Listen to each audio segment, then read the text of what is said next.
में भी चर्चा होगी जो मशहूर गाना है पगड़ी संभाल जट्टा। तो हमारे साथ अवतार सिंह जी हैं। पहले इस दिवस के ऐतिहासिक महत्व और क्या है इसका इतिहास, उस पर बात करेंगे। अवतार सिंह जी बताएं, ये दिन क्यों खास है और क्यों मनाया जाता है? देखिए, ये 1906 कॉलोनाइजेशन एक्ट एक बनाया था अंग्रेजों ने, उसके खिलाफ अजीत सिंह जी ने एक लड़ाई चालू करी थी। किसान आंदोलन था, बहुत बड़ा किसान आंदोलन बना। उसमें एक तो पानी के रेट बार बार उसमें बढ़ाने की बात थी, और उसमें भी 3 कानून थे उस समय। 3 कानून, जिस तरह आज हम 3 कानूनों से जूझ रहे हैं, उसी समय भी 3 कानून थे, काले कानून थे। 9 महीने तक साथियों के साथ मिलकर उन्होंने लड़ाई लड़ी और वो कानून अंग्रेजों ने वापस लिए थे। तो वो अंग्रेजों ने 3 कानून बनाए थे, उसे आप तीनों कानून को काला कानून जो कहते हैं, उसके खिलाफ आंदोलन चला था। और आज भी एक आंदोलन चल रहा है जो 3 कानून है और जिसे किसान संगठन काला कानून बता रहे हैं। तो और इसमें कौन कौन था और लोग कौन कौन थे? उनके 2 भाई थे और लाला लाजपत राय भी उसमें थे। तो ये अजीत सिंह भगत सिंह के कौन लगते थे? अजीत सिंह चाचा थे भगत सिंह, और इससे प्रेरणा मिली, इसी आंदोलन से उनको भी प्रेरणा मिली भगत सिंह को, तभी से वो देशभक्ति के मामलों में आगे आए हैं। ठीक है, तो ये पगड़ी जो बांधने का ये क्या है? पगड़ी उस समय पंजाब था, बहुत बड़ा पंजाब, जैसे जिसमें पाकिस्तान अविभाजित पूरा पंजाब, तो उसमें लोग पगड़ी बांधते थे, तो पगड़ी से उसको जोड़ा गया। यानी पगड़ी जो है आदमी की आन बान शान, सम्मान का प्रतीक है। अब हमारे साथ जन कवि बल्ली सिंह चीमा जी हैं। कविताएं खूबसूरत लिखते हैं, आंदोलन गीत लिखते हैं। आपने सुना होगा कुछ मेरे जरिए, कुछ और जगहों पर। तो बल्ली सिंह चीमा जी हैं, 2 गीत सुनाएंगे हमें। तो बल्ली सिंह चीमा साहब, पहले आप आज के बारे में कुछ बताएं और फिर आप क्या सुनाने जा रहे हैं मुझे बताइए। आज के बारे में यही है कि 3 कानून जो काले कानून हैं उनको वापस दिया जाए, और जो एमएसपी को कानूनी रूप दिया जाए। तो देखिए, इतिहास अपने आप को कैसे दोहराता है कि 1907 में जो आंदोलन चला था, उसे बाहर जो है पाकिस्तान में जो बाहर थी बाहर, तो वहाँ जो 25 एकड़ 50 एकड़ 100 एकड़ चक थे जो अंग्रेजों ने बनाए थे वो चक, तो उन पे उन जमीनों को सरकार कह रही थी कि ये दाम हमारे रहेंगे। और पानी को लेकर 3 कानून थे, ये कृषि कानून 3 थे, और ये सहयोग भी कही है, इतिहास अपने को दोहरा रहा है कि तो लड़ाई ये सरदार अजीत सिंह के नेतृत्व में ये लड़ाई तमाम पूरे पंजाब के किसानों ने लड़ी। और उसे लायलपुर में एक बहुत लाखों में जो एक बहुत बड़ी सभा थी, गैदरिंग थी, उसमें एक बंदे ने लाला बांके दयाल जी ने एक गीत पढ़ा वहाँ, और उस गीत की जो खासियत थी, उसके जो उपमाएं थी, उसके जो रूपक था, उसके जो संवेदना, वो जो आम भैम बोली में भाषा में लिखा गया, उसके सब जो किसानी परिवेश से उठाए गए थे, और जनता ने उसको हाथों दिया, और लाखों लोग उसके दीवाने हो गए। लाखों जगह छपा हो, अंग्रेजी में उसका अनुवाद हुआ, और उसका जो take care of your turban O Jat, अंग्रेजी में जिसको बोलते हैं पगड़ी संभाल जट्टा। लेकिन पगड़ी संभाल एक प्रतीक है। पगड़ी संभाल से मतलब कि अपनी आर्थिक अवस्था को देख, कौन तुझे लूट रहा है ये जान, और अपने बच्चों की और अपनी खेती घाटे का सौदा क्यों हो रहा है। और ये कानून जो तीनों ही अंग्रेज लाए हैं आपको लूटने के लिए, इस पर लड़ाई लड़, बहुत ही ज़्यादा बहादुरी भरा तो एक आम बंदेगा। और ये भी कहा जाता है कि वो थी अपना गीत जो है वो पंजाब की पहली राजनीतिक कविता के रूप में वो मशहूर हुआ। और उसका एक ये भी बात है कि वो पंजाब का जो इतिहास है, उस आंदोलन का इतिहास है, उसमें वो ऐसे दर्ज है कि पंजाब संभाल जट्टा लहर नाम से वो नामकरण उसका ये हुआ, पंजाब संभाल जट्टा लहर के नाम से वो इतिहास में दर्ज है। वो गीत इतना बड़ा था। तो आप देखिए, आज के जो किसान हैं, जो हमारे लीडर्स हैं, दर्शन पाल या राजेवाल जी या ओगराहा जी या जितने चिड़ूनी जो भी लोग हैं, राकेश टिकैत का नाम छूट गया, राकेश टिकैत जी, हाँ, आदरणीय राकेश टिकैत जी, वो तो हमारे नेता तो वही हैं यहाँ जो गाजीपुर बॉर्डर के। तो उन पे तो मैंने गीत भी लिखा है, छूट कह सकता, आपने मुझे पूरा नहीं करने दिया है, वो मैं पूरा अभी बोल रहा था।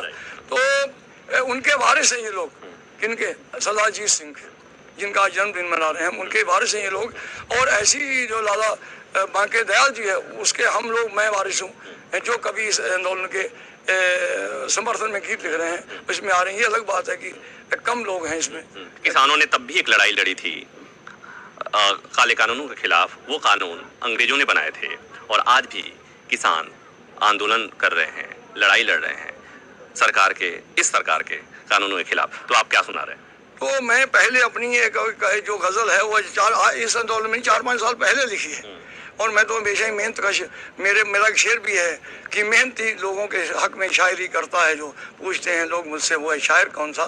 तो 4-5 साल पहले जो लिखी गई थी और इससे प्रभावित होकर लिखी गई थी, पगड़ी से बाल जटा, इसमें आएगा भी, तो वो मैं पहले सुनाता हूँ, फिर मैं उनका गीत बांके दयाल जी का आपको सुनाऊंगा। जाने लगी खुशी तो मुझे सोचना पड़ा, जाने लगी खुशी तो मुझे सोचना पड़ा, घर आई बेबसी तो मुझे सोचना पड़ा, आड़त की फड़ पे फसलें गिरवी रखी रही, आड़त की फड़ पे फसलें गिरवी रखी रही, सरकार चुप रही तो मुझे सोचना पड़ा, महंगाई बढ़ गई और कुनबा भी बढ़ गया, महंगाई बढ़ गई और कुनबा भी बढ़ गया, पर खेती घट गई तो मुझे सोचना पड़ा, बैंकों की फाइलों में नींदें सुकून सपने, बैंकों की फाइलों में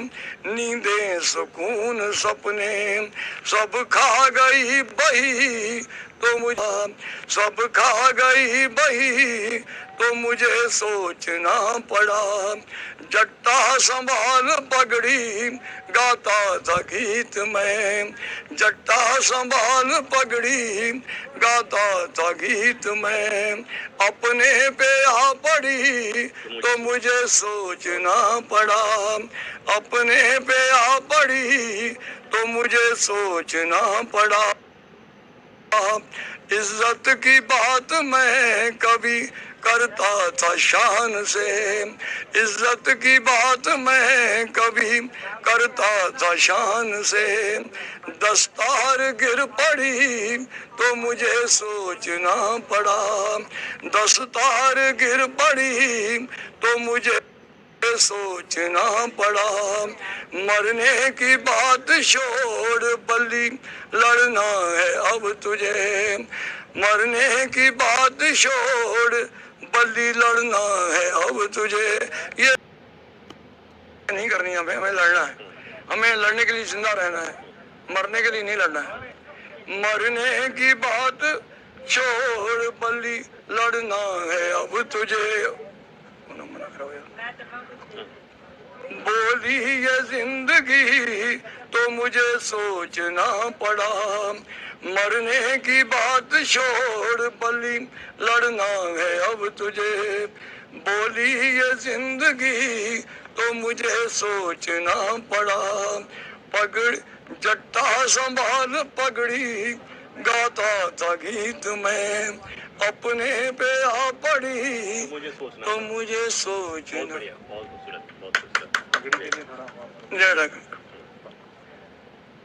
अच्छा मैं ये वो वाला गीत पगड़ी से जोड़, हाँ। पगड़ी एक सरदार की शान थी, आन बान शान, और जमीन भी उसकी जान शान बान सब कुछ थी, तो जब जमीन उसके पास नहीं रहेगी तो पगड़ी भी उसके पास, उसकी पगड़ी, पगड़ी तो सबकी इज्जत है, पगड़ी तो सबका, ये मैं इनकी बात से सहमत नहीं हूँ कि सरदार की इज्जत है पगड़ी, सर पगड़ी सब लोगों की है, चाहे वो हिंदू मुसलमान जो हो, पगड़ी एक इज्जत का ही नहीं, और लेकिन यहाँ इज्जत से मतलब उतना नहीं है, इज्जत से है, लेकिन सबसे बड़ा आर्थिकता से मतलब है इसका, कि आर्थिकता जो बेड़ी उसको संभाल, पगड़ी संभाल का मतलब है कि आपकी जो आर्थिकता घरेलू जो परिस्थितियाँ हैं, आप भूखे मर रहे हैं, बच्चे मांगने को, वो उस पर संभाल। तो ये मैं उन्होंने जो गीत लिखा है बांके दयाल जी ने, दादा बांके दयाल जी ने, जो शुरू का जो उस समय गाना जो गीत लिखा गया उसको बल्कि समझ सब आ जाएगा करीब, वो ऐसी बात नहीं, चाहेंगे तो उसका अर्थ भी बता दूंगा थोड़ा बाद में, नहीं साथ साथ बताते चलेंगे, साथ साथ, हाँ जहाँ लगेगा थोड़ा बीच में, अच्छा वो आप कह लीजिएगा। पगड़ी संभाल जट्टा पगड़ी संभाल ओए, पगड़ी संभाल जट्टा, लुट गया माल तेरा लुट गया माल ओए, पगड़ी संभाल जट्टा पगड़ी संभाल ओए, फसलां नूं खा गए गए कीड़े तन ते ना, इसको बंद कर दिया। फसलां नूं खा गए कीड़े तन ते ना दिसदे लीड़े, भुक्खा ने खूब नपीड़े रोंदे ने बाल हुए, पगड़ी संभाल जट्टा पगड़ी संभाल हुए, पगड़ी संभाल जट्टा। चलिए मैं इसको ना फसला अपनी वो तो पहले पता ही है जो मुखड़ा इसका, फसलों को खा गए कीड़े, फसलों को कीड़े खा गए हैं और तन शरीर पे जो आपके लीड़े हैं फटे हुए हैं, लीड़े मैंने कपड़े, और भूखा ने खूब भूखों ने तो ये बहुत वो दबा दिया है, बहुत ज्यादा उसको आपको मसला है, और रोंदे ने बाल बच्चे रो रहे हैं इसलिए पकड़ी संभाल। मन दी ना गल या साडी पैड़ी सरकार होए, असी क्यों मनिए वीरो इस दी कार होए के सरकार हमारी बात नहीं मान रही है, ये बुरी सरकार है और हम इसकी बात क्यों माने, जो इसके काम जो ये कह रही है वो हम क्यों माने, मतलब तीनों कानून उसके कार्य उसके हम क्यों माने जब ये हमारी बात नहीं मान रही। बीच बीच में समझते रहिए कि ये उस कानून की बात हो रही थी जब अंग्रेजों ने 3 कानून बनाए थे। होई के कट्ठे, होई के मैंने होकर कट्ठे, होई के कट्ठे वीरो मारो ललकार हुए, ताड़ी तो हक्खड़ बजनी शैणिया नाल हुए, इकट्ठे हो गए वीरो भाइयों, इसको ललकारे हम इसको सरकार को, और ताली जो है दोनों हाथ से बजनी है, और शैणों के साथ, शैणे एक साज है उसके साथ शैणियों के साथ नाल हुए बन दे ने। और आज भी आप जानते हैं बड़े आदमी पैसे वाले लोग बन रहे हैं, उस जमाने में भी ये कह रहा हो, आज से 114 साल पहले बंदा ये कह रहा, तभी तो बड़े और छोटे होते हाँ वही कह रहा कि बनदे ने तेरे लीडर राजे ते खान बहादुर, बनदे ने तेरे लीडर राजे ते खान बहादुर, तैनू फसावन खातर बिछदे पे जाल हुए, पगड़ी संभाल जट्टा पगड़ी संभाल। तेरे लीडर जो हैं वो राजे और बहादुर खान बहादुर बनते हैं, और तुझे फंसाने के लिए जाल बिछाए जा रहे हैं, बिछदे नहीं जाल हुए। सीने विच खावे तीर संभल के चल हो वीर, सीने विच खावे तीर संभल के चल हो वीर, रस्ते विच खाल तेरे रस्ते विच खाल हुए, पगड़ी संभाल जट्टा पगड़ी संभाल। सीने में तीर खा रहा है तू, सीने में तेरे तीर लग रहे हैं, इसलिए तू संभल के चल, और रास्ते में खाइयां हैं तेरे में। तो ये इसका मैं मुखड़ा, हिंद दी हिंद सी मंदिर, ये हिंद हमारा मंदिर है, हिंद सी मंदिर साडा उस दे पुजारी हुए, चलेगा और अजय कद तक खुआरी हो। हिंदुस्तान हमारा मंदिर है और हम इसके पुजारी हैं, और तू कब तक झेलेगा इसकी, इसमें ख्वार कब तक होता फिरेगा। और अब इसका मुखड़ा दोहराता हूँ फिर, पगड़ी संभाल जट्टा पगड़ी संभाल हुए, लुट गया माल तेरा लुट गया माल हुए, पगड़ी संभाल जट्टा पगड़ी संभाल जट्टा। अगर आप सभी लोगों को वीडियो अच्छी लगी हो तो इस चैनल को ज़रूर सब्सक्राइब करें, लाइक करें, फॉलो करें, और दोस्तों को भी वीडियो सेंड करें, और ताकि पता चल सके कि पगड़ी संभाल जट्टा क्या है, किसने बनाई, क्यों बनाई। धन्यवाद।